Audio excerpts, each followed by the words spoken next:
Welcome to the Kelly Cardenas podcast, where attitude is everything. On today's show, number one, I went to push the button to make the commercials go, guys, and you know what happened? They didn't go. So I want to apologize to my producer for those things not happening, but I want to tell you that that's how life is. On today's show, it's going to be so incredible. You guys are going to get so much from this. I've already gained so much in the last 15 minutes of being able to spend time with this absolutely phenomenal human being. But first of all, I want to give a shout out to our sponsors, Chris Noggle with the Private Money Club and with Money School. This guy is changing the way that people think about money. And also Finley Volvo Cars of Las Vegas, Mr. Jim DiGiulio, always showing me that it's not about the transactions that we do, it's the relationships that we build that will last a lifetime.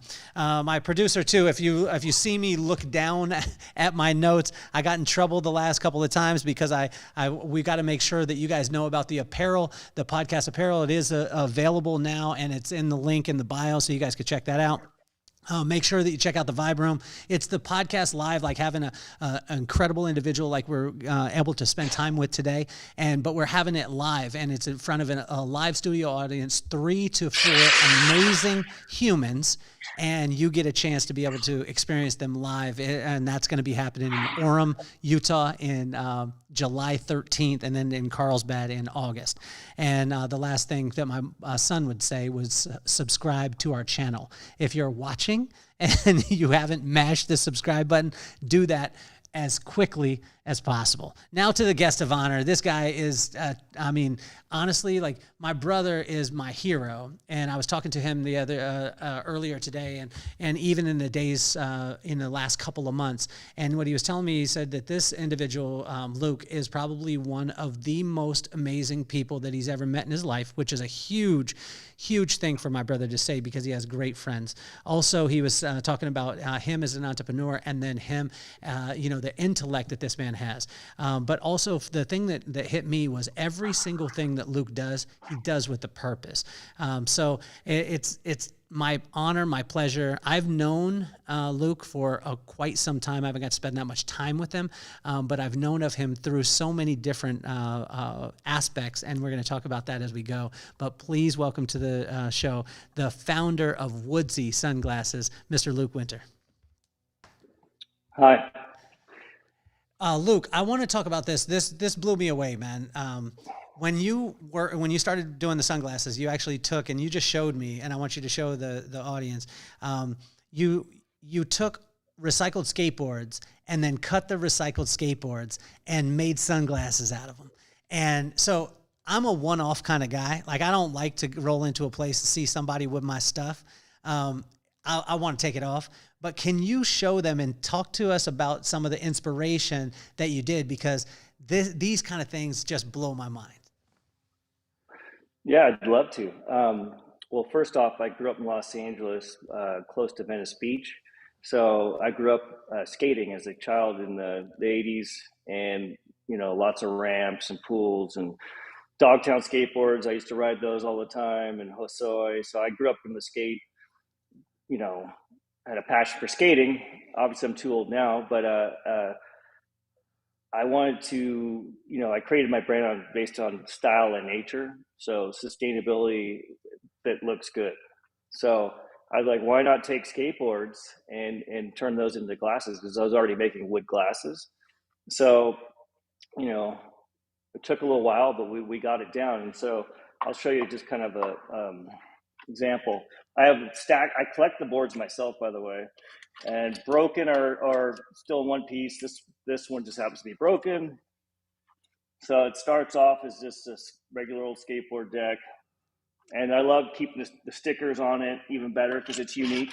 So whenever I make them, they're truly one of a kind. Like you said, that I'm the same way. I don't want to have the same thing that everyone else has. I want something unique. I like creativity. And then we basically plane the skateboard, cut the sides so it's just the middle portion of the deck, because cut the concave parts with the transition. And then we start cutting, these are the temples, or AKA the arms. And you pull, actually the wrong side. Here we go. So you see the pattern of the artwork on the skateboard. Yeah. You see the little hole where the trucks were. So you pull that out, and then you flip it over. This is a set of arms. So you cut it right down the middle. We sand it. Wow. It makes a left and a right. And then when it's done, I mean, I have a finished one here. It turns into something like this. So they're one of a kind. There's a million different colors, and when you start sanding them, the other layers come out. The colors, because most skateboards are 7 layers Canadian maple Uh-huh. compressed, and there's lots of colors in there. But I love that you see the scratches, the grooves. My favorite ones are like you can see the smear mark right in the front, right there from slides to um, the holes in them for where the trucks go. Uh-huh. So I don't have one on me right this second, but those are my favorite, the ones with the holes, because you go to talk to someone, they know it's a skateboard, because there's a lot of companies that say they're recycled skateboard Uh-huh. classes, but it's not true, because recycled skateboards have artwork and stickers on them and scratches. These are perfect. There's no artwork, no scratches. So what they do, and I even did in the beginning too, is I made skateboard decks new and then turned them into Got glasses. it. So they're really repurposed, but they're not recycled. These are actually recycled. I have stacks of them. I ship them off to China. We cut them up, and the cool part is for instance, I'll show you. We had a debate about the lenses. When they cut the wood out for the lens, we had all these extra pieces, and so we decided to turn into wrong way again. Sorry, a keychain. But there we go. So for those of you So who are listening on Apple Podcast, that's my friend Wayne Freeman. You got to see these glasses. WOODZEE glasses are unbelievable, and I want to talk about this from the early stages, because a lot of times entrepreneurs, we start out with this vision. And what I admire about you the most, Luke, is that you started off with this vision and you said, hey, I want to have, all my things made in Chico, right? So you started doing that. But then you saw that for you wasn't a sustainable process, so you had to adapt. Can you talk to the importance of adaptability when you're doing something, even though you stayed in line with your mission? Because now the glasses that are dropping today, and we get to talk about them today, the new ones that are hitting, that everyone's mind's gonna be blown. And I ultimately, I'm shouting this out, I want to speak it into existence, because I believe in the future, the podcast is going to have its own sunglasses that will be designed by WOODZEE too, which I think would be amazing. But can you talk to that, the adaptability, and why that's so important, and why it will help you to be able to grow? Because sometimes people stick to their guns, and they stick to their guns so hard that they end up burning out or they go into the ground. yes, no, that's a great topic, and being an entrepreneur, it's a gamble, one big gamble, and you're betting on yourself, and you're betting on your idea, and you're betting on your performance, how hard you're going to work, and your concept, and are people going to like it? But so it's all a big gamble, And like I said, I had no background in sunglasses before I got into it, but I figured it can't be that complicated. I'm not an engineer, but I could figure this out. And slowly but surely I did. And we started making skateboard glasses. Then I wanted to take it the next step, because I always wanted to make them, right here. I wanted to go in the shop and cut them up myself. And so I found a local engineering firm in Chico that said they'd love to work with me. So it started off, everything was great in theory. And I did it for 3 years. I ended up, I bought CNC machines, I bought lens cutting and polishing, and buffing machines. I bought everything you need to have to make the product. I bought the supplies, the wood, sealants, all glues, everything to make a full product line. And in the end, I think I signed a 3-year deal with them to do it, and the prices kept going up, going up, going up. They wanted more per unit. They got a little greedy, but the quality, honestly, wasn't as good as what I was making in China. I'll be totally honest with you. I mean, it was made in USA, which was great, and we did it. But if I put them side by side, like I really preferred what I was doing with in China. I know it sounds weird, but we had our own engineering for the American made ones. We had like a gasket for the lens to remove and come, but only one person was able to do it. Was really complicated. It was Uh-huh. too complicated. And by the time I bought all the machines and materials, and I was paying for the engineering and assembly basically. And the price was like, uh, start off with really low. And it was like 5 times what it was within 3 years. It was basically what it came down to. I'd hold out the product because I had both in my store or online. I had made in China and made in USA, and people chose the Chinese, and I had less problems with it. The people that wanted to buy it just because it said made in the USA, and it was all certified.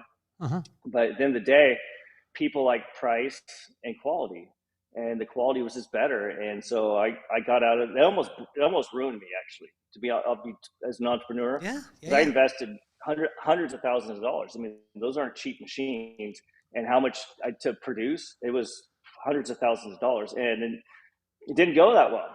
And I learned, it was a really valuable lesson. And the same people that I worked with at the end tried to charge me rent for the machines they wanted me to buy to make them. I was like, what? And then at the end, when I canceled, when our contract was up, they tried to keep my machines that I owned, and they're like, no, they're ours now. I'm like, no. So it got really messy, and almost had to go to court over it.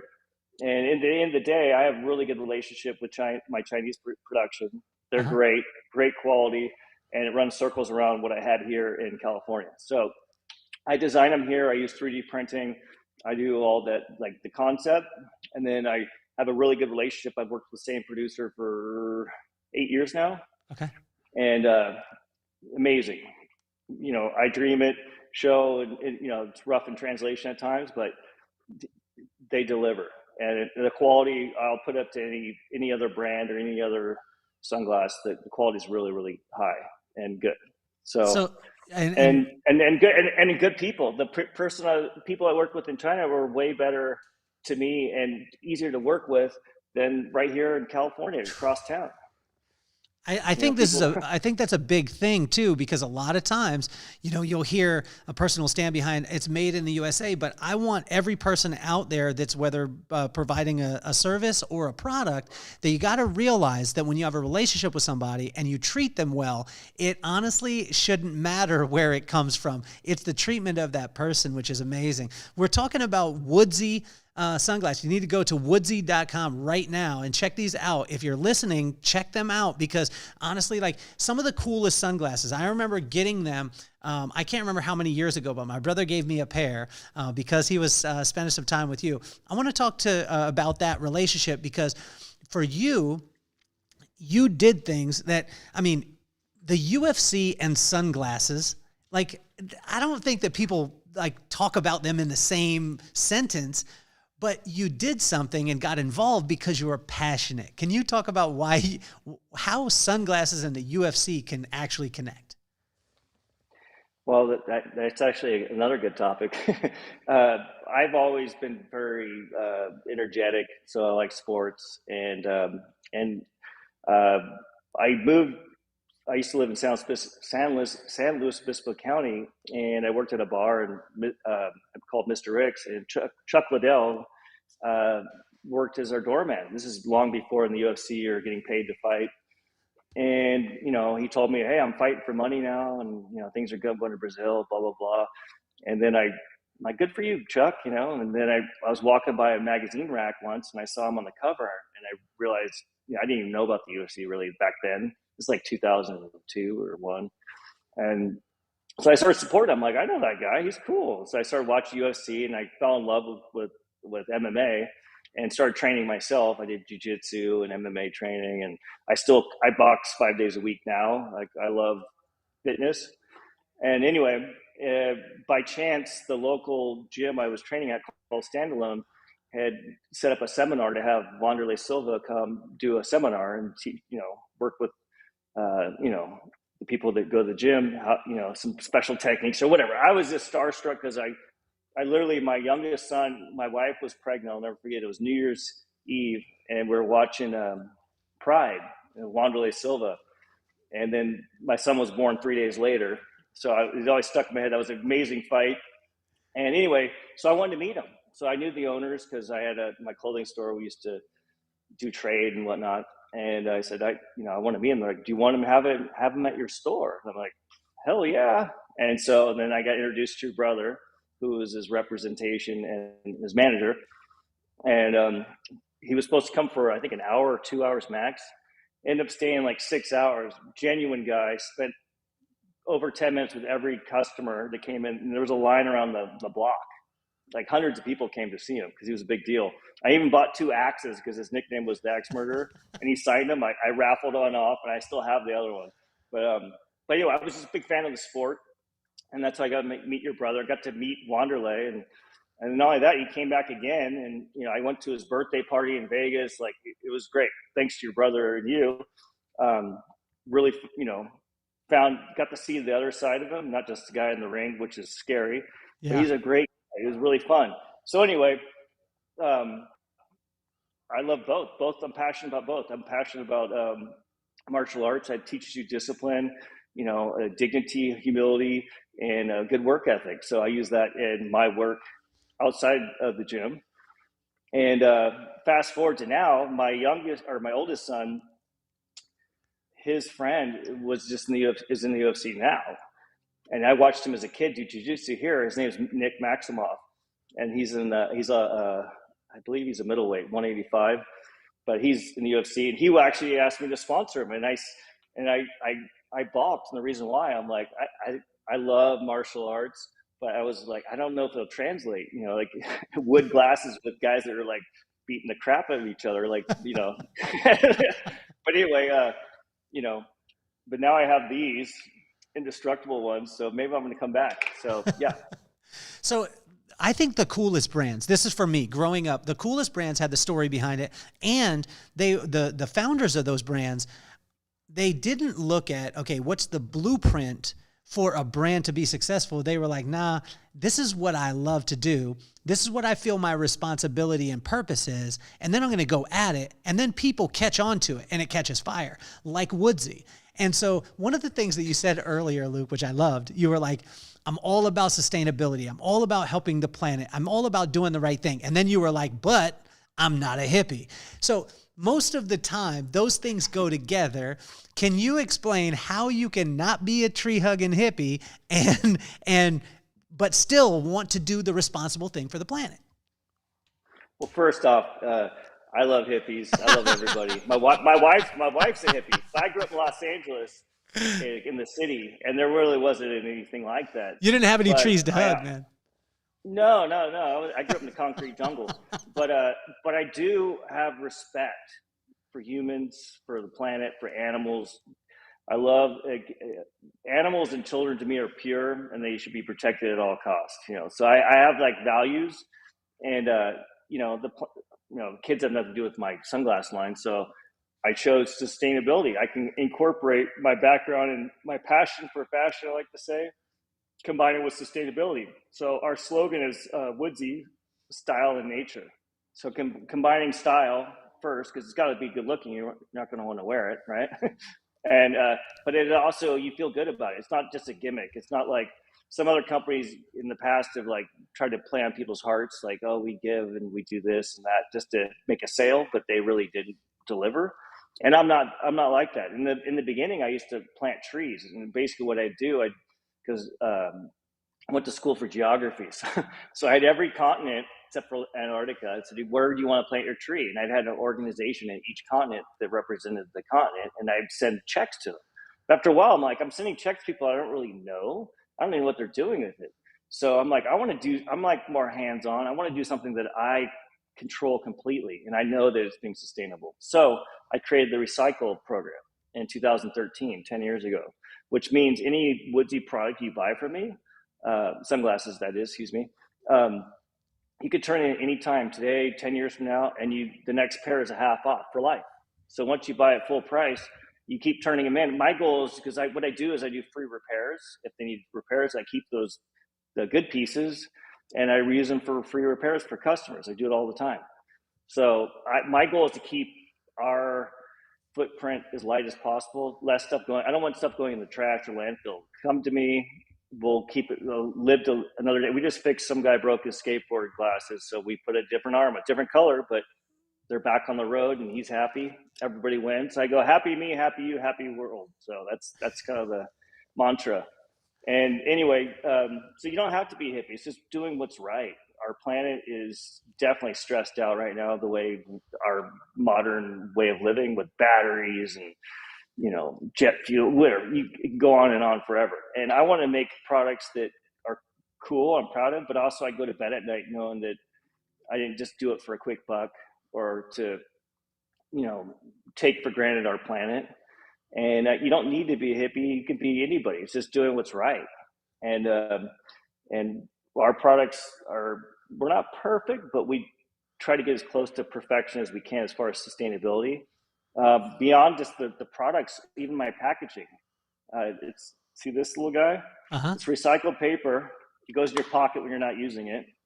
Then you open it up. It's my recycled skateboard interior. You can see that.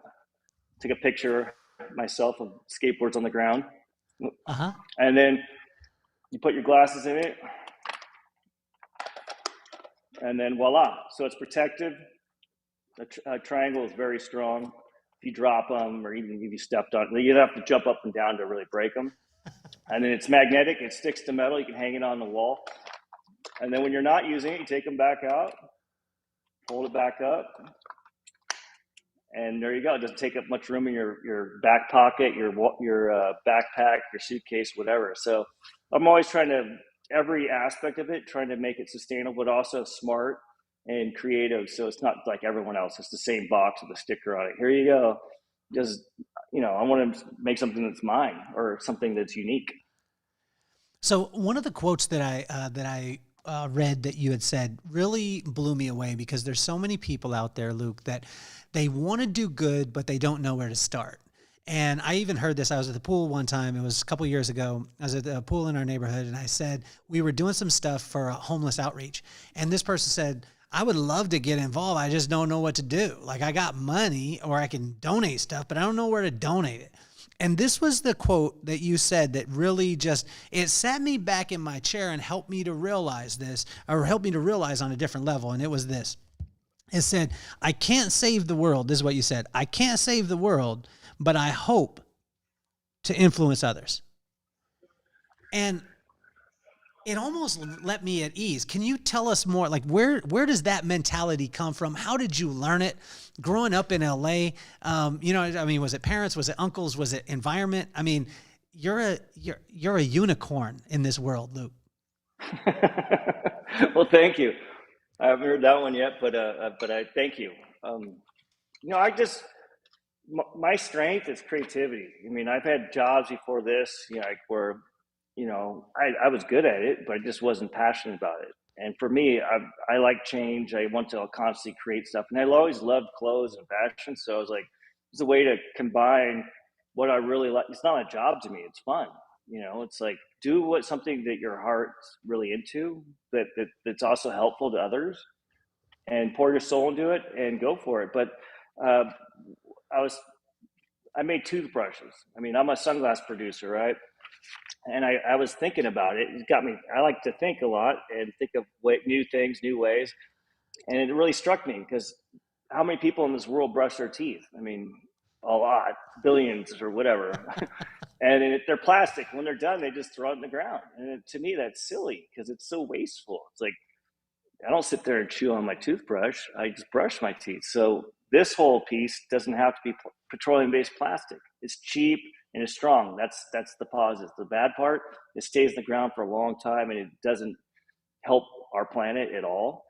And also, it increases our dependency on, petroleum, which isn't renewable. Where wood, we can constantly plant, and this is bamboo actually. It's a grass, not a wood. You can grow quickly and it's sustainable. So I made these not to get rich at all. Trust me, it's a toothbrush. You can't. The margins aren't that great, but more than anything, I give them away, and it's to hopefully inspire other companies. Circling back to your question, yeah. Corporations to change the business model. The business model has always traditionally been all business, just metrics. Everybody's a number, numbers, everything's got to Yeah. add up, and how much money can we make? But they don't really take consideration at what cost to the environment, to labor laws, to all that stuff. They just want to make money. Like the large corporations that have been around for a long time. I'm not going to say any names, but they just go, go, go. And then now they're trying to seem like, hey, we're cool, we're hip, and we're into this organization or that. But in reality, we all know what they're all about. They just want to make money, and they're good at it. And they make good products. Nothing against that. I just want to try to change the paradigm to like, hey, we can do cool things. We can make staple products that we all use in our everyday life, but it's something that is good, not going to be detrimental to our planet as far as sustainability, but also maybe social stuff. Like you said, people want to help, like integrate that into your product. Like so, I'm making this up. This product, say this is $10. Well, $2 from every toothbrush is going to social change or helping with homelessness or feeding people or education, and the other $2, you still have 50% of you can whatever find what works for them, but make it part of their model, not just like as a gimmick to get people to buy stuff and to show that, hey, we're kind of cool, but they see through that. Most people can see through that. But to really look at your business model, like, hey, how about we, come up with ways that's not just, we need to make money, but also do something good, and not as a gimmick, as a marketing tool. So So, like, so I don't Luke, go around going, I'm sustainable, I'm doing all this stuff. I just say style and nature. And once they learn more about me, and that we actually do the recycling ourselves, by not, so I know that things are being recycled. I can show you. I have all the parts. It's all real. If anyone called my bluff, I could show them everything. And that's why because I'm an honest guy. I want to keep it real. I have tubs full of parts, and that's what we do. We fix it if we can. If we don't have the parts, we give them 50% off the next pair, and they keep them going. But now I'm trying to make them stronger and stronger. They don't need repairs. so let's talk about that too, as far as making them stronger. Cause I know that, like, right when Rob reached out, he said, yo, you should get Luke on the podcast. I was like, I'm so excited because the realness of you, right? And for anyone out there, when he's talking about the sustainability, again, he's not leading with that. Like, that's not the way that I met Luke or became aware of him. It was just who his character is. So the closer and closer you get to Luke, the better and better this guy is going to look. But also too, you've been innovating. So you started off with WOODZEE, doing the wood, like having that part of it, and then you want to make it stronger. And talk to him about you just showed me the thickness. Now, if you're listening on Apple Podcasts, you're not going to be able to see this, Wayne Freeman. I love you, but you're not going to be able to see it. But you will if you jump on YouTube and then you smash the subscribe button. But the thickness of the glass, when you show, or the glasses frames, was, it's monumental. And then you even talked about the material. This blew my mind. The material that the lens was made from. You're even thinking about that. So can you talk to him about that? Well, start to finish. Like I said, I started with wood exclusively, hence the name WOODZEE. But at the same time, I had issues with, wood is fragile when you cut it to like the size this big. It's almost like a large toothpick, So it's, if you handle it with care, it'll last forever. And I always use the analogy, like, I feel like the guy that created the wine glass. 1,000 years ago, they're like, my stone goblet doesn't break when I drop it, or my copper mug, but the drop glass, they're like, this thing sucks, And then fast forward to now, people know if you have glass, you have to be careful. If you drop it, it's going to break. You're not going to run back to the guy that made the wine glass. You broke it.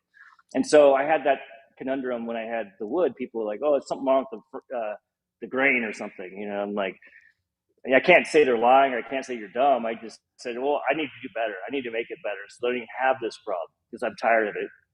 And I love wood, but there's limitations. There's different. I still make wood products, exclusive ones, but I try to do skateboard because it's meant to be skated on, right? So it's durable. It's 7 layers of Canadian maple glue, cross hatched, and compressed, so it's strong. You can drop these; they're not going to break. Now, if you jumped up and down on, of course it's going to break. But so would plastic. The arms would come off at least.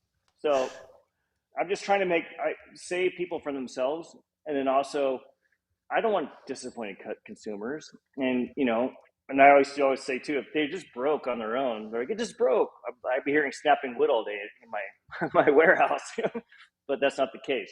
So I decided to switch gears and discovered a thing called acetate, which is basically what this starts out is.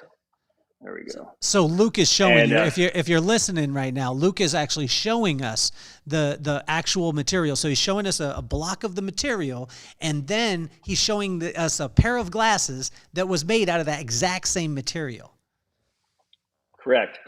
And the good part is this material I'm showing you right here, it's called acetate, which is a plant-based fiber plastic. So they call it bioacetate, which means there's no petroleum-based products in it. So it will biodegrade back into the ground safely, but it still has extremely strong. I mean, I'm really torquing on this, and if I did that to wood, it would be so.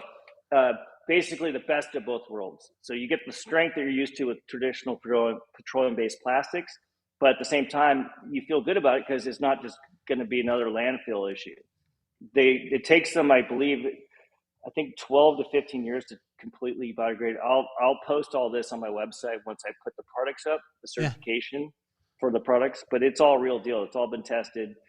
And then on top of that, as you mentioned, the lenses, let's have a sample, I'm just showing you a random sample. Doesn't mean I think I do have this color, but that's what I deal with.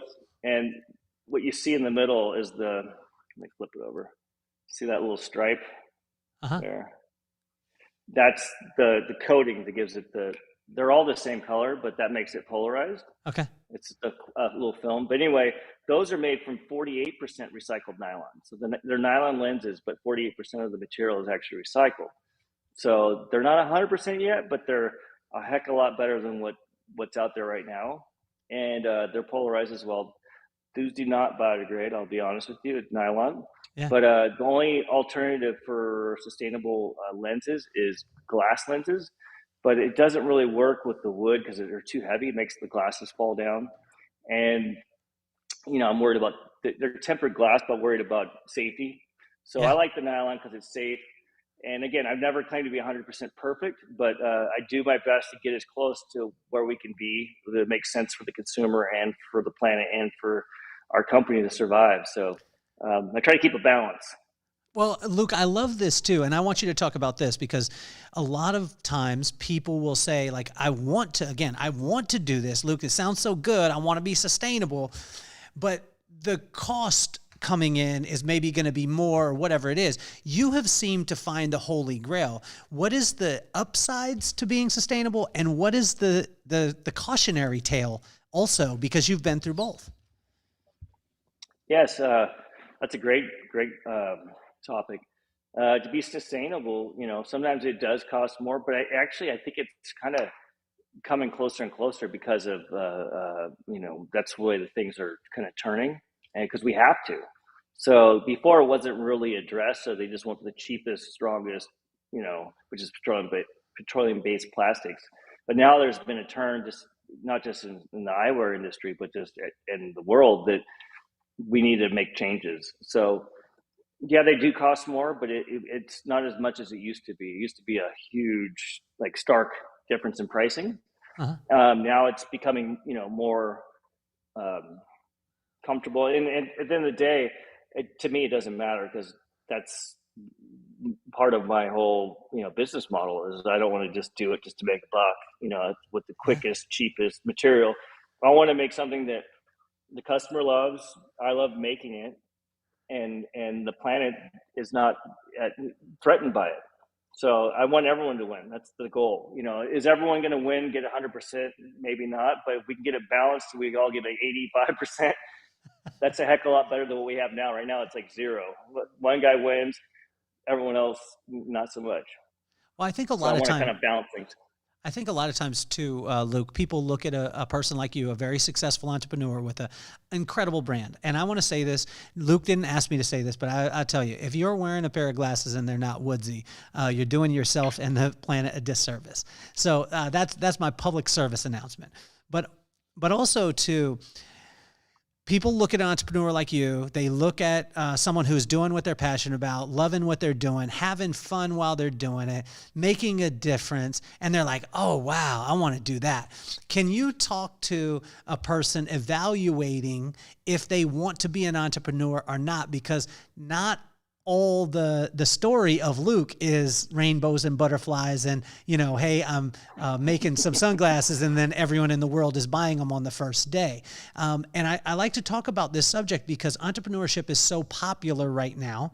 Although entrepreneurship to the entrepreneur, a lot of times if we knew all the things that we were going to go through to get to where we wanted to, sometimes we would have tapped out early. Yeah, I have some good advice looking back because I learned it all on my own. I mean, literally, I was a geography major. I made maps for a living for 5 years before I started doing any of this. So I had no background in retail or business, or so I'd learned the old-fashioned way, you know, trial and error. What I would recommend looking back is even at just the JC level, taking entrepreneurship classes and accounting classes. Because if you're going to operate any of your own business, even if you're not doing the books, you should understand the books.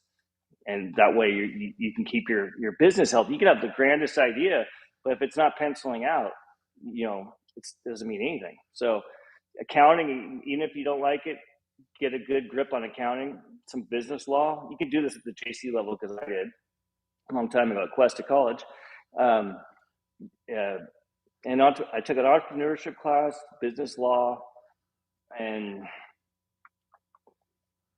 if they have marketing, go for it. But marketing is kind of, I think, self-taught a little bit more than the others. But accounting is a definite, and entrepreneurship, because that's what inspired me. I went to had an entrepreneurship class at Cuesta College in San Luis Obispo, and we toured other entrepreneurship businesses and met the owners, and I was like, wow, this is cool. You know, someday I want to do that. I want to work for myself. I don't know what I wanted to do at the time, but I knew I wanted to work for myself.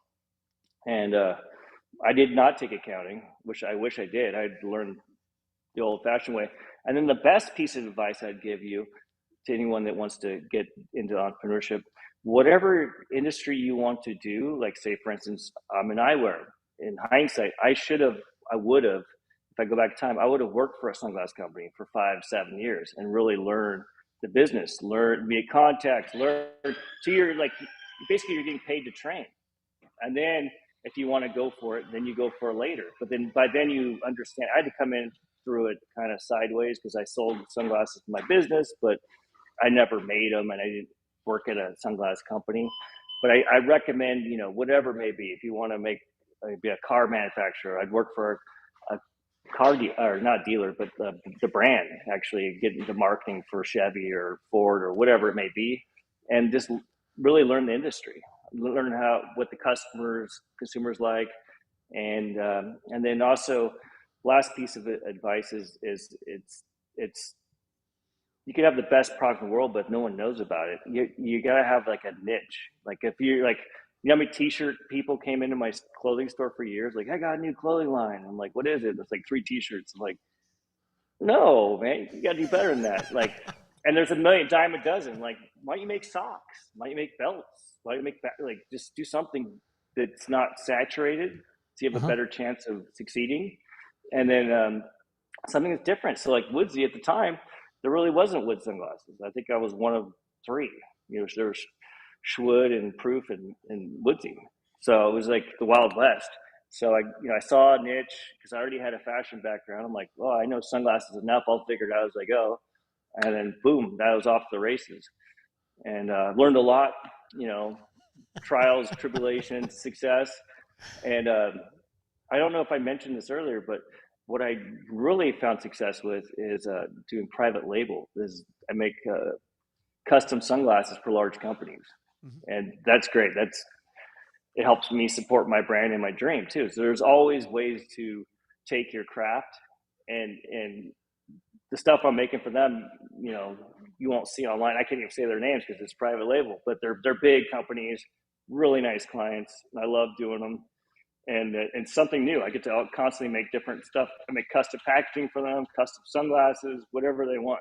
So it's creativity good and more ways to make money. And they're sustainable. They're coming to me because my stuff's sustainable. So I win again and everybody wins. So So always looking for angles. Luke, tell us too about the difference between having a product and building a brand, because I believe like I get to watch you, and I get to watch you from afar. Now I, get to spend time, and the fact that I have the coolest brother in the entire world, I get a chance to be around some of the coolest people in the world.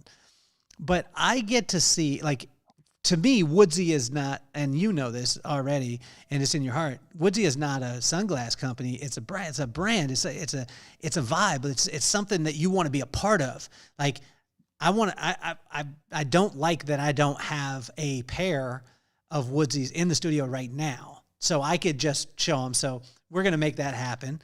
But Oh yeah. give us the components of building a brand. That's the tough one, and not to get off topic, but this answers the question even better. My wife is an entrepreneur as well, and she founded a brand called Lulu's in 1996, and ended up doing really well with it. But she left. I think it's 4 years this next month. She left because it got so big. She went. She wanted to do something different, and but the cool thing about it is, and I admire this about, we both agree, I admire people that can reinvent themselves. So like, hey, they can switch over to something else and still succeed. And she's doing that right now as we speak, because was in women's fashion. She made dresses and shoes, it went really big, and she did really well with it. And she left, but when she left, she had partners, and there was a thing called a no competition clause if you leave, and she did. So she can't do women's clothing. So this answering what you just said, she had to start over and do something totally different. So she switched over and she's doing pet stuff now. She's doing doggy beds and dog collars and leashes and clothing and sweaters and all that. And she loves it because we have these two little dogs at home, and that's her. She's reinvented herself. And now I'm getting to your question about building a brand. She had to start over. I mean, she had, you know, her company went public, so there's thousands of employees, from like nothing to that level to now she's starting over and working out of my house in my backyard, taking pictures herself, doing social media stuff. She was the CEO of a large company, and now she's started over, and she's sitting there every night, doing Instagram, liking people's stuff, commenting, and building the brand and grassroots stuff, just like anyone listening could do. So she, basically, she's like, this brings it back to when I started Lulu's, when they had MySpace still. And she got on MySpace and liked people's stuff and talked to people, and slowly built the brand and get them to comment and come back. And then they built it up, and then she eventually sold out, and it was, a huge company. So, and it's called Furb, by the way, FURB.com. Well, don't get it twisted, Luke. We're going to have her on the podcast too, because I want to talk to her about this brand building. Also, too, Luke, you have a vibe that's irresistible, and it's one of those things where I find that people will ask about this all the time. Sometimes they'll label it as energy. I call it vibe. Like, the difference between someone buying WOODZEE sunglasses and buying something else, it's the vibe that you feel. It's that feeling that you have around the brand, right? And so, and I've even found, I have seen this happen where a person will have exact same product, exact same price. One person will absolutely suck, like their vibe will suck, and you won't buy the thing.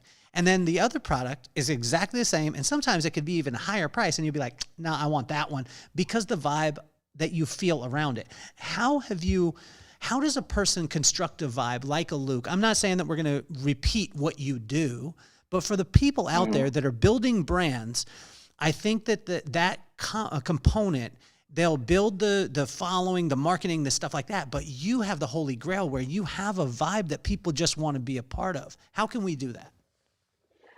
Well, again, I started with what I want to do, what was I passionate about, built the product, but now getting it out and building the brand to the world, that's a whole different talk show. So like I said, touched on earlier, is do something different that's unique. Like, I was working with wood or recycled skateboard.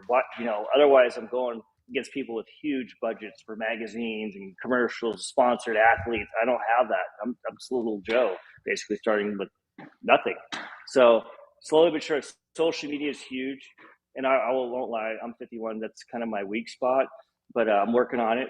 My wife can do it. She's always elbowing me, get in there and start liking stuff.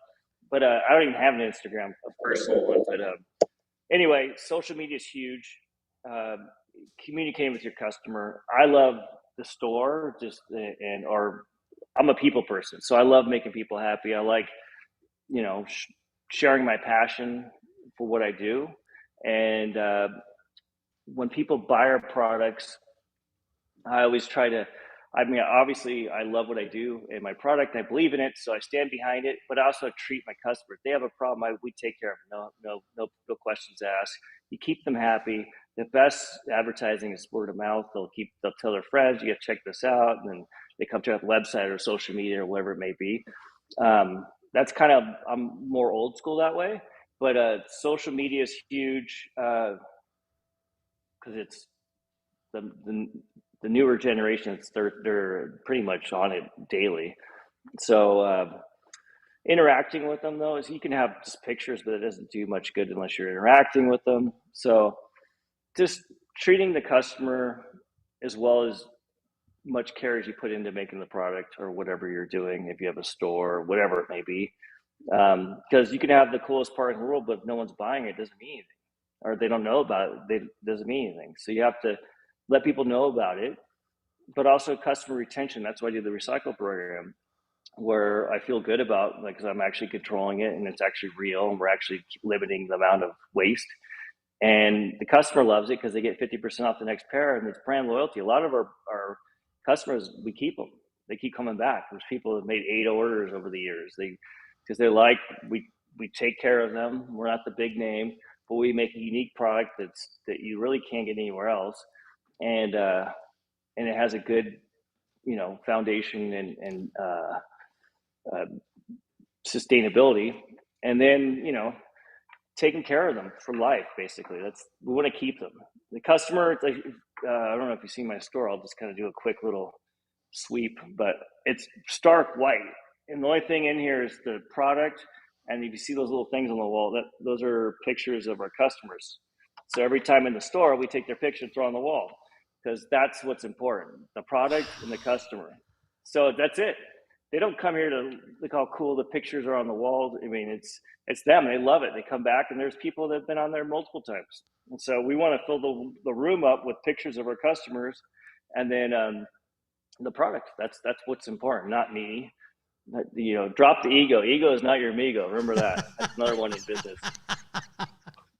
It's not your amigo. Be humble, be hungry, and be honest, and have good integrity, and they'll take you far. If you're a good person and try to be a good person, a lot of doors will open up too. So don't lose touch with who you are. A lot of people get in the business and they start doing well and they get this ego, and then things go awry. So stay true and everything you do. So Luke, how do you stay grounded? Because, as you go along, I mean, there's more and more inertia behind and with WOODZEE. And for those of you listening and you can't see the logo, it's WOODZEE, right? So WOODZEE. But WOODZEE, when you said, like, I'm the little guy, I mean, Luke, you ain't a little guy. Like, your glasses are everywhere. Your glasses are everywhere. We could get them. You could catch them online right now, and you should be wearing them. But how do you stay in that humble state as things start? Because I see this all the time, and we see this as a world. A person starts out with an amazing mission. We absolutely love them. We wrap around them. We love their vibe. We're building up their brand. We become evangelists. Yes. And then it hits this tipping point, and it's like, oh man, the soul goes, and the product keeps going, but the soul goes. How have you been able to keep the soul? Well, I've learned just through life, keeping your values, what kind of person you want to be, that transcends into your products, your company. And success is great. As far as you say, I sold a bunch of sunglasses. That's great. It doesn't make me a good person, or I'm doing good things for this planet. Like, there's so much more to. Like I said, I want to obviously make money, because I got to have kids and a house and this modern world. But at the same time, I want to do something that I feel good about. I love what I do. It doesn't feel like, oh God, I got to go to work again. It sucks.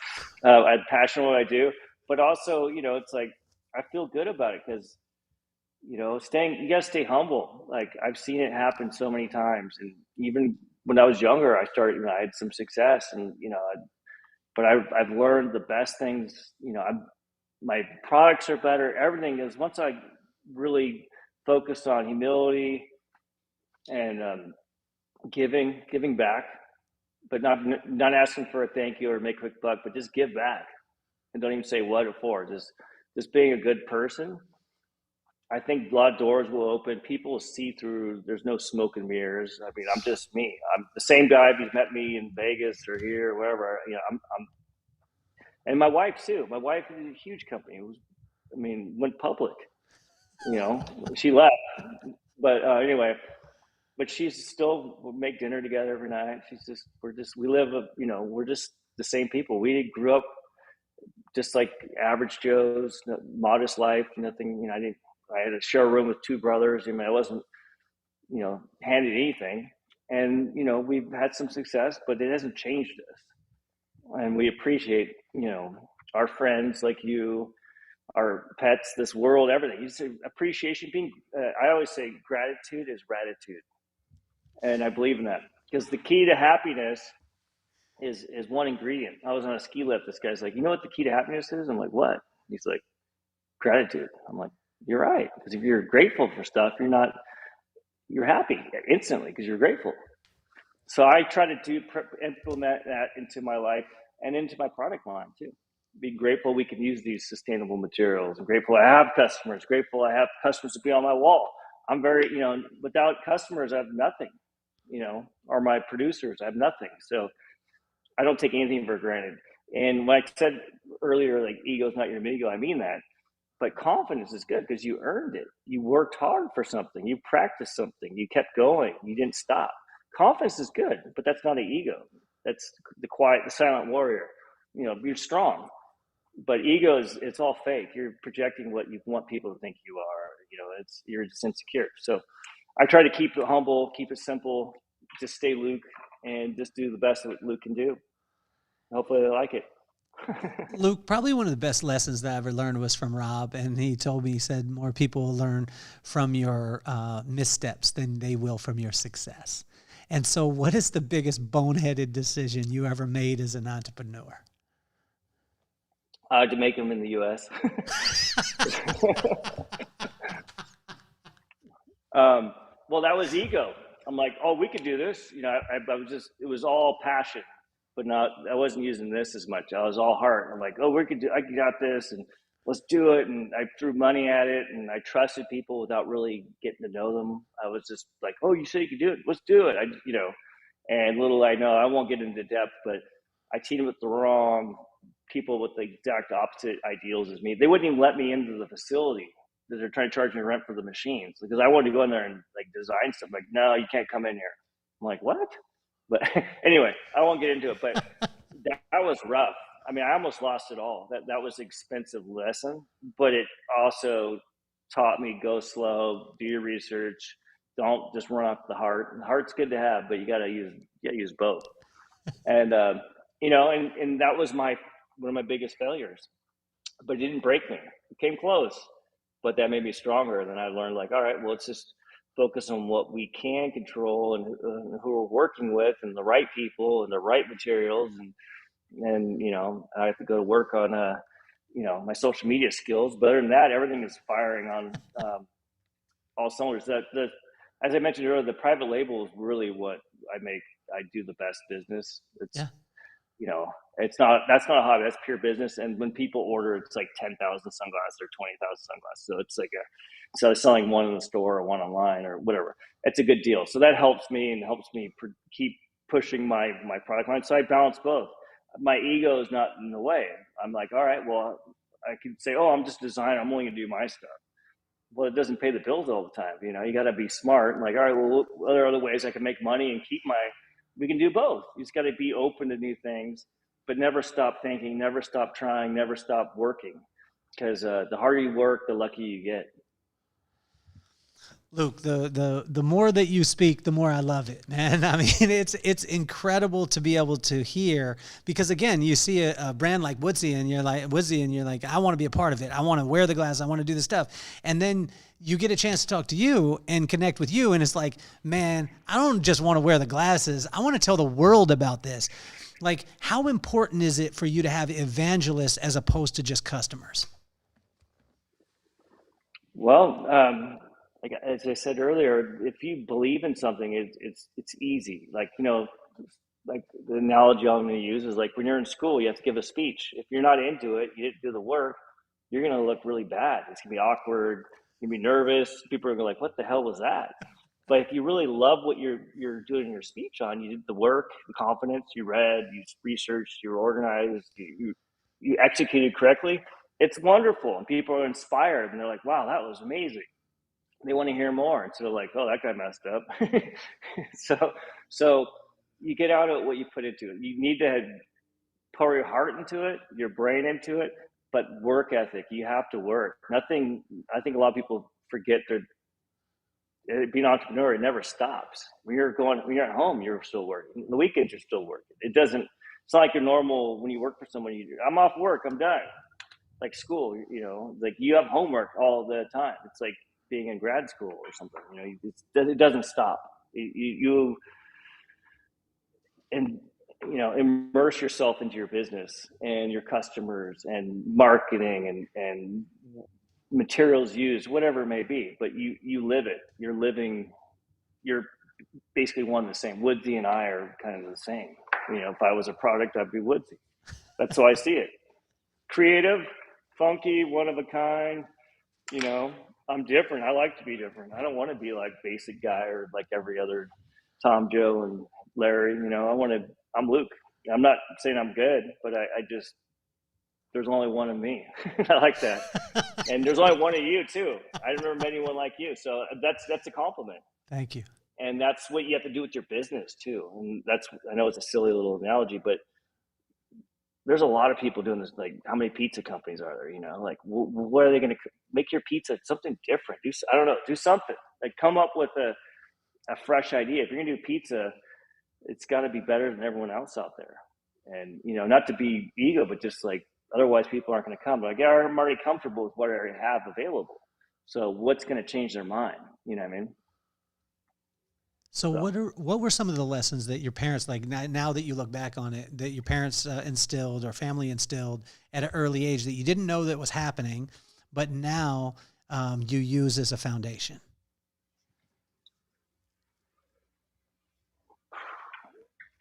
Honestly, I was kind of I'll just say the black sheep of the family, and not in a bad way. I'm different. My two older brothers are extremely brilliant.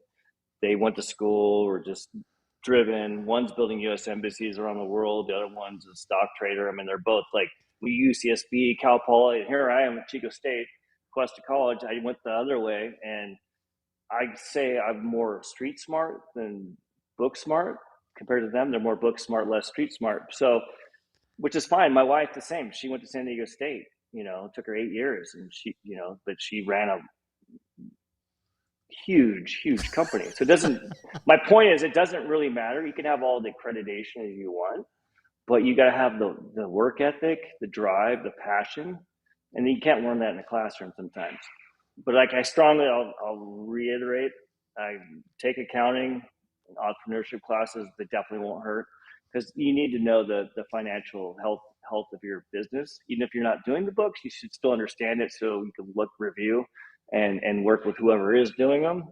But that's a super important part. So some things, people don't like taking the trash out on the weekends. Well, you got to do it. Well, accounting is one of those. You got to do it.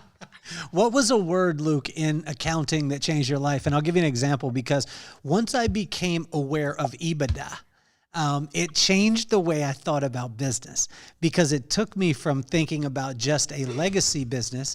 For those of you out there listening, a legacy business, some you're going to pass on to your kids, and then an enterprise business, which Luke knows about them both. And he knows about them very closely, because you were talking about your wife, and your wife's business was an enterprise business, selling for a multiple. mine again was EBITDA. And I remember seeing it and I was like, well, that's a lot of consonants and vowels together and it doesn't make an actual word. And then I realized what EBITDA was, and it really changed my look on business, because as I started to do that, I started to have conversations with people that I couldn't have before, that once I knew that terminology and I understood that about accounting. What was that for you? To be honest with you, I think you're ahead of me on this one. It was a long time ago, probably 1991. I did accounting, so I'm a little rusty, but it just opened my eyes. Just just the overall concept and implementation and how to run your books and credit, debit, and just keeping up with things. I didn't get that deep. I did take a class that did change me though. Like I said, geography. There was a locational analysis course on like where to open a business, and back then, before there was e-commerce, that is, and traffic flow, density, available parking, all that stuff. Looking at it in a scientific way, and then I also took quantitative methods, which is statistics and balancing things, and I learned a lot, and I'm not saying I implement them in my day-to-day business, but it definitely, I learned something that I wasn't interested in and didn't care about, but I know I needed it. And like I go circling back to that work. Sometimes you're gonna have to do stuff you don't like to do. I mean, in school or at work, I don't like doing my taxes, but I gotta do them. I gotta understand it. So you have to. It's not all. I'm just designing sunglasses and having fun and drink. Champagne. It's not like that. It's there's a lot of things. I still clean the bathroom floors too. I mean, with my employees. So it's like, I'm just Luke. No one's above anything, and I hate when people have a do as I say, not as I do, mentality. So treating your employees well, or customers well, and reviewing your accounting daily. Like your Z reports for the store online. I have a bookkeeper I work with. I talk to her daily, send her whatever she needs, and I review with them and make sure that things are going well and things are tight. And so it's not just designing and having fun. And it's a lot. That's another thing real quick. A lot of entrepreneurs, the big mistake is the ego right in the beginning, because they start their own business. Like, well, I have my own business. And then they go buy a car or a new house or something. But it's like, you just started a new business. That's your baby, not you. It's not about you. It's about the business. Business first. You have to feed your baby. So the last thing you want to do is spend money on yourself or anything, but the business. First 5 years, I didn't make anything. I put it all back into the business to grow my business, for marketing, more product, whatever, more employees, whatever you need. When you put yourself first, which is an ego, those are the people that fail. That's why most people fail in small business, because I'm big now. I got my own business. They're dumb. And then the next thing you know, they don't have a business and they're bankrupt and everything's gone. So park your ego. The business is your baby. That's the most important, not you. It's like having kids. Once you have kids, it's not about you anymore. It's about them. Wow. So. Well, I think one of the most important things that I heard that I learned, but I learned later on in my business. I wish I would have learned it early. Was to not try and learn to speak my accountant's language, but to get my accountant to speak the language that I understood.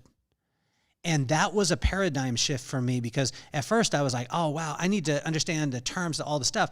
It was good to understand the terms, but then I had communication with my accountant and said, hey, we want to call it X. So I want to call it, end of the day. Like, end of the day means, and then we just did it. And she would speak to me in terms that I understood, and I got her to do that. That was a game changer, because otherwise, for me as an entrepreneur, I was so intimidated, because I was using someone else's words. But like you were talking about, if you, do a speech and you don't own the information, it's not going to hit anyway. And so that was a massive thing, for me, as I went along. And I just think it's so cool for you when you're talking about entrepreneurship, that, again, like, coolest glasses on the planet, like, bar none, hands down. Like, it's it. WOODZEE's the coolest glasses on the planet, and even getting better. Like, it's so cool that we have an exclusive today, because the glasses haven't even dropped. They're just about to drop. The new ones are just about to drop. But Tell me this too, Luke. Like I started the podcast because of my two kids, Maddox and McKenna. And I don't believe you got a chance to meet them yet, but Maddox is 11 years old. He's like a little cartoon character. And then my daughter, she actually just texted me today from her class. She wasn't supposed to be using her phone, but she texted me and was like, Dad, can you come and get me? I ain't feeling this school today. And I was like, yep, baby, I'm on my way. So, but she's just got this incredible, like huge heart personality. But I started the podcast because of those two, because I wanted to take iconic people like yourself that are doing things that are impacting the world in such a huge way. But I wanted them to see that Luke was not an idol. He's an icon. And that Luke is an icon because of his attitude and because of his work ethic, not because he's just a superhero. So what advice would you have for Maddox and McKenna? And if you could use both their names, it would be awesome. To both Maddox and McKenna, first off, you have a great dad. Obviously, he loves you. You're first. He's second. That's the way it should be.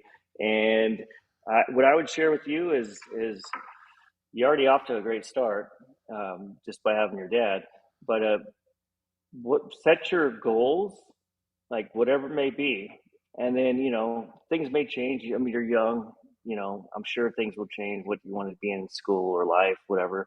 But keep track of all those goals you have, and then slowly work towards them, and then like pay attention to people or places or things that associate with that goal, and keep your eye on the prize basically. And it's not going to happen in a day. If it was easy, everybody would be doing it. Just know that if you constantly keep going and you don't lose touch with who you are as a person, being a nice person, which I'm sure you are, stay that, and everything will turn out. Don't worry about the future, but just work towards the future and do what you can. Luke, can you give us a preview of the new? Because guys, this is like, I love this on the podcast because we get to not only bring you exclusive people, but on today's show, we get to bring you exclusive, Luke has got some of the glasses that haven't even hit yet and they're on the way. Am I correct, Luke? Correct. Yes. Let's see them. Let's see them.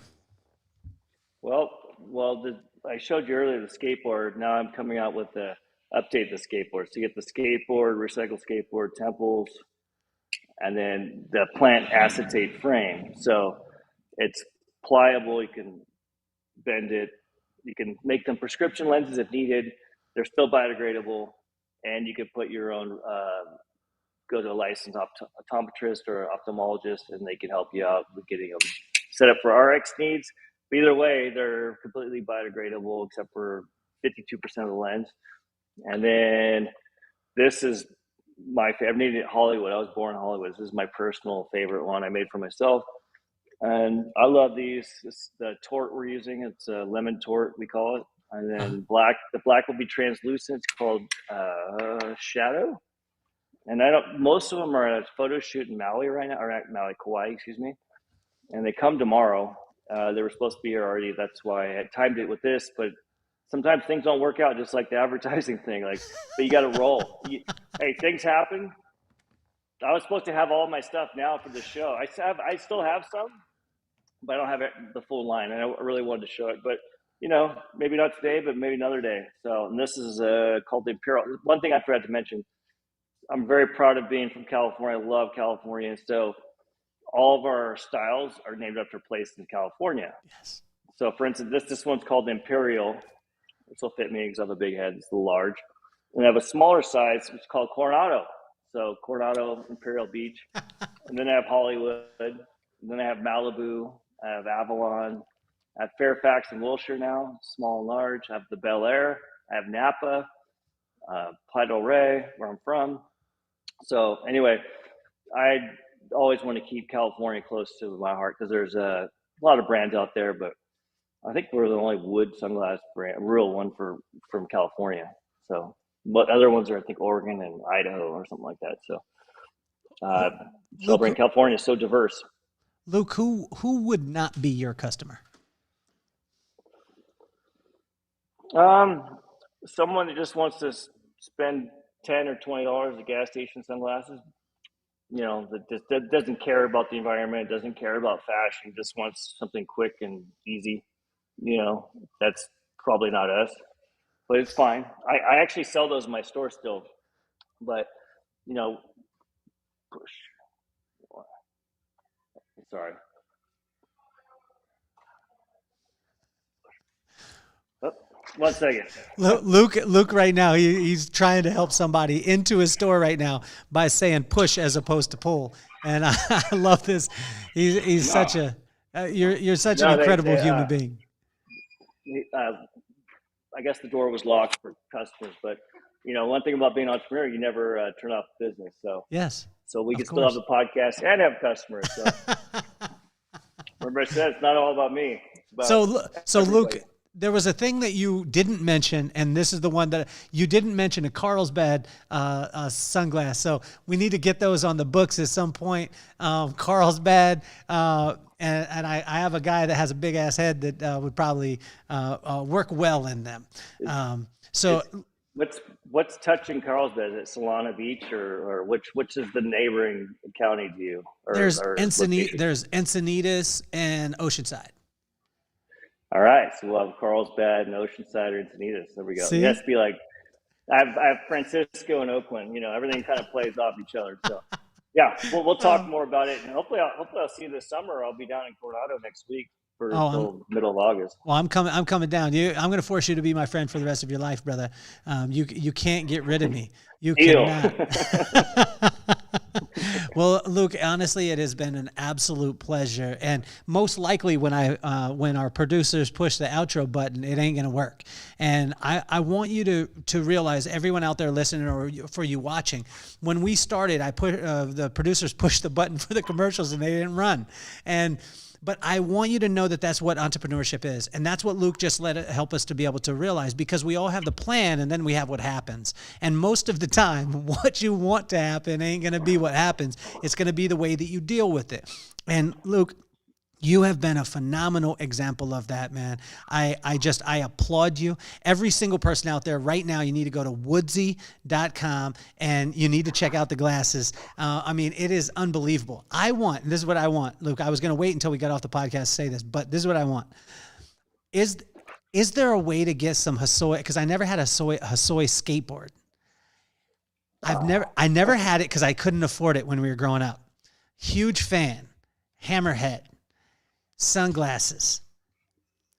You know what I'm saying? Like, Actually, I haven't done that yet, but I'll find one because my very first personal skateboard was a Hosoi Hammerhead mid white with the orange rising sun. Yeah, that was my favorite board, like my first one.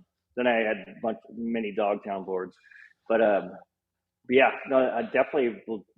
I'm gonna try to find a bunch of them. He's still around. He's still going. I mean, it won't be original from the '80s. That cost. Those are yeah. collectibles, but I'm sure they have some reissues, Uh-huh. and I can have people ride them, rough them up, and then turn them back in, and then we'll make glass out. Because I don't want it too pretty, otherwise it's not cool. You got to have some Of action going course. on. Well, and also too, coming up soon, because we're working on getting Christian on the podcast. I'm a huge fan. If you haven't read his book, it's unbelievable. But for all of you out there that are from Lompoc, you know what a Gemco skateboard is. And I was representing Gemco back in the day because we couldn't get no real Hosoi. So someday I'm gonna have my Hosoi sunglasses, and then that's when I know that things are going well. And actually, things are going well anyway. But I want to. Well, tell him I'll send him one when they're ready too. Okay, well, once we're going to have him here in the studio, so maybe we'll work it out where we'll have them for him to when he comes in. And one last question for you, Luke, is Gino. I want to give a big shout out to Gino. Gino's favorite quote is from my pops. It was, "Don't let the smooth taste fool you." And he used to say this to me all the time. My pop would say, "Boy, don't let the smooth taste fool you," because my pop was really nice. He was a very kind person. He was praying for you. He was loving on you. But he was like, "Boy, don't let the smooth taste fool you, because just because that is happening, it doesn't mean my life is absolutely perfect. It's the way in which I dealt with my circumstances." Can you talk to that a little bit in your own life? Oh yeah, no, that's an easy one. I mean, I didn't grow up on the streets or anything like that, but I definitely did not have a traditional upbringing. A single mom raised me from age 6 weeks to adulthood. And I was a latchkey kid. She had to work all the time. It was my two brothers, and myself. I had to walk to school from first grade. I'm not saying my life was hard and treacherous, but I didn't have mom and dad at home, and like the traditional happy days family or whatever. And I didn't get to do a lot of things that other kids did. And but it helped me, I think, too, because it made me creative. I had to entertain myself. I had to come up, like, make myself happy, because there wasn't anyone there to take a little loop here and there. I had to figure out, like, what was I gonna do, skateboarding, climbing trees, whatever it may be, and be self-sufficient. And same with my wife. She'll share in hers. I don't want to get it too deep into it, but she had a different story, but she pretty much was very independent, had a lot of alone time as a kid, and it made her strong. I think both of us, being independent, we weren't given chicken nuggets every lunch time and picked up and have the crust cut off our sandwiches and had play dates set up, or it wasn't like that. I rode a bike and, like, hey, you want to play? It was just that kind of thing, or just go entertain myself somewhere, or go whatever. I had to be self reliant, which made me stronger as a person, I think. And like you touched on earlier, being an entrepreneur or anything in business, you're going to have things go wrong all the time. It's how you handle it, and especially around other people. You can't lose your cool. You can't snap. People won't want to work with you or buy your product or anything. You have to keep your cool. You have to remember who you are and how you got there, and to remember it's not that big of a deal. Things happen. We'll fix it. Like, overreacting is not a good play. And just small movements, and just I always just try to think of what the next right move, what would be best for everybody, not me, but for everybody. And that gets me through a lot of sticky situations, or things don't go wrong. I mean, if my sunglasses aren't here, they're supposed to be here.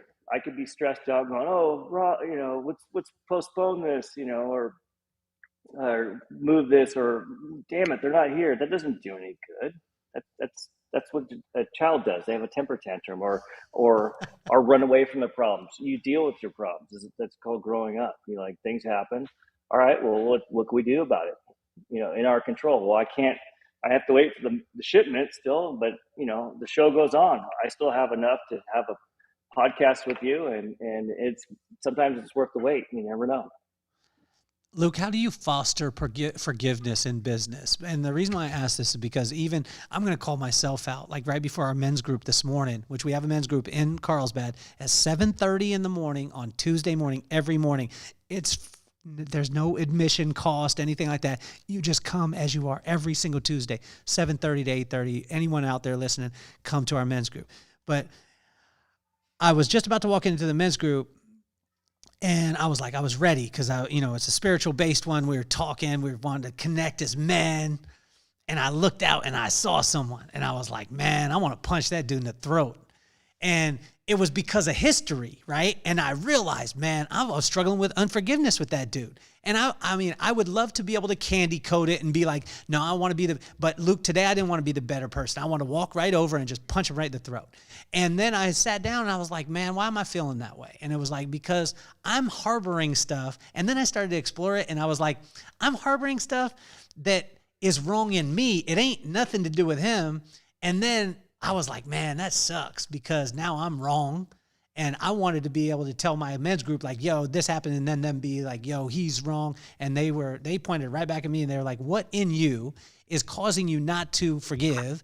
And then they were like, I invite you to go forgive. And I was like, I don't want to. But how do you harbor, or like, how do you foster forgiveness when it comes to business? Because this is a hard thing as an entrepreneur, because people are going to do you wrong. Well, you're right. As my mom told me a long time ago, I think I was like 10 or something. She's like, I had a great childhood, very basic, but I was a happy kid. And she's like, you gotta realize the real world, there's gonna be some people that aren't so nice out there. Just a heads up. It's not. She was kind of planting little seeds, like the real world, because I had such a good time. I was like, everybody's cool, everyone's nice, everything's great. And she's like, yeah, it's not, you'll see. But just stay you, be you, stay strong. But forgiveness. Forgiveness is huge. First of all, you got to be able to forgive yourself if you make mistakes. We're human. We're designed to make mistakes. All people make mistakes. But what are you going to do about it? I'm going to keep making the same mistake? That's your own fault. But if you learn from it and you move forward, and then I've had the same thing with other people. I had some resentment, shall we say, and that's like drinking poison and hoping they die. The guy that you have resentment with. It doesn't. They're living in your head rent free. So if anything, you're losing on both ends. You feel like you're in control, like you're angry at them, and he's wrong, but really you're losing all the way. And most anger is based in fear. Like your kid runs in the street, don't go in the street. You're not mad at them. You're scared. You don't want them to. You don't want to lose them. So you got to look within and see. And sometimes it is. I've done stuff where I'm thinking about, like, well, looking within myself as well. I'm familiar, and then sometimes I just figure, it is what it is. It just comes down to, I just say, hey, they did the best they could, whoever that person is. Maybe we don't know what they're going through. We don't know what they've been through, or home life, or they've been abused, or how bad. So to hang on to anger, if they kept doing it, you have to stand your ground and create boundaries or work it out. But if it just happened one time, to hang on to it, you're just hurting yourself. And you got to learn to forgive, because hopefully you're forgiven for your mistakes. But if you don't forgive people, how are people going to forgive you? You know what I mean? And we're all mistake machines. We're humans. We make mistakes all the time, but you need to learn from them. And business, you can't keep making the same mistake over and over again, or you won't have any business. So heads up, you can make mistakes, but just really pay attention and break it down and figure out how will I never have to do that again. Obviously you can't control the weather or stuff like that, but if it's in your control, humanly possible, make sure that you don't make that same mistake, because then you look like an incompetent business person. Who wants to do business with someone that's incompetent, that makes the same mistake? Man. Yeah, you're killing me here, Luke, because now, obviously I got to deal with my unforgiveness. And I promise you, everyone listening, and I'm promising you too, Luke, I'm saying this publicly, is I was going to write an email, but I'm going to wait until I interact, and I'm going to apologize. And I want to make amends, because I don't want to hold on to this stuff. But as a human being though, Luke, seriously, this morning I was like, I'm holding on to it. And then my men's group did it, and now you reiterate it. So now, Luke, I don't know. I got to. Hey, I'm human. I got to do it. I've had grudges. I get mad. People are, this world of driving nowadays is a lot different, but I'm like, not going to help anything if I get angry. It's going to make things worse. And I like being happy, and I want to keep that. So I can't control them. I can only control myself. So I'll just make sure I'm doing the next right thing. I'm not hurting anybody, or hurting people's feelings, or accusing them, or attacking them. Maybe analyze it, look within. But even if it isn't you, sometimes some people they need help, and we can't help them. So you just kind of chalk it off like, it is what it is. As long as I make sure that I'm doing what's right, you'll feel good. Yeah. If you do something shitty, like you write them an email, like, you prick, whatever, you're going to regret that. And you're like, oh God, I wish I didn't do that. So the best is like, let your calm down, think about it, give it a day or two, and then really look at it. And then, don't react, but respond. Wow. Luke. Reaction, that's easy. Everyone can do that, but to respond, like to really thinking about it and what's going to be best for that person and you and the greater good of the planet, that's the response you get. Man, sometimes you don't want to hear the information, because then you're held accountable to it. Luke, you're awesome, man. I want to thank everyone out there listening. I want to thank our sponsors. And thank everyone out there that's listening, watching, and sharing, because it's because of every one of you that's got us in the top 1% globally, which is unbelievable as far as all podcasts.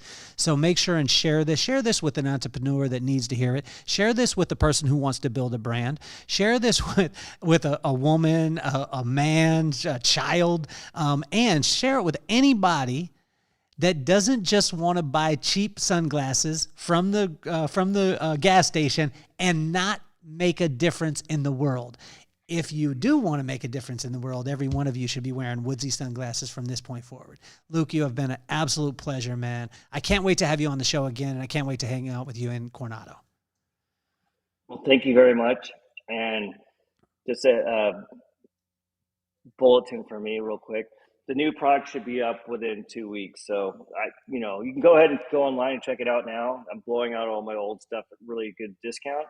But if you want the new stuff I was discussing, they'll be up in about 2 weeks. Just a heads up. And And thank you for listening. I'm going to send out, I'll send out an email to all of our community as soon as they come up too, but go to woodzee.com right now and do yourself a favor. I want to thank you again, Luke. You have been absolutely amazing. You can't get away from me. You're coming on for another episode. We're getting your wife too. We want to have that as much as possible. And Luke, you're officially off the hot seat.